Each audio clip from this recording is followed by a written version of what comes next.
have to ask yourself is, who am I? Where am I going? What do I want to accomplish? And there are three major areas of goals that you have to think about. The first is your personal and your family goals. These are the reasons why you're alive. What do you want to accomplish for yourself and for your family?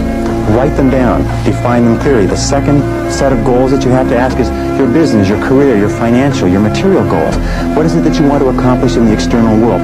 Where do you want to make your contribution?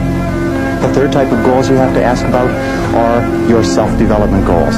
And in my estimation, your ability and your willingness and your tenaciousness in developing yourself is the key to accomplishing everything else.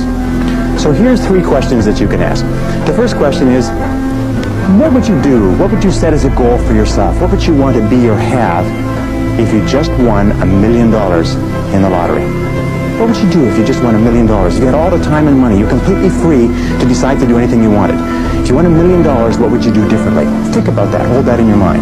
The second question is, what would you do if you just learned today that you only had 6 months to live?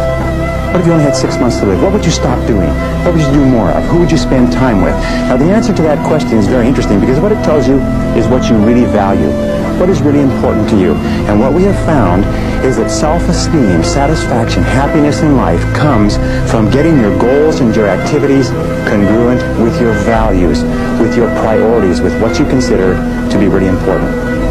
Now here's the third question. The third question is, what one great thing would you dare to dream if you knew you could not fail? If you knew beyond a shadow of a doubt that you could not fail, what one thing would you set as a goal for yourself? Because sometimes answering that question will tell you the one thing that you've been put on this earth to accomplish.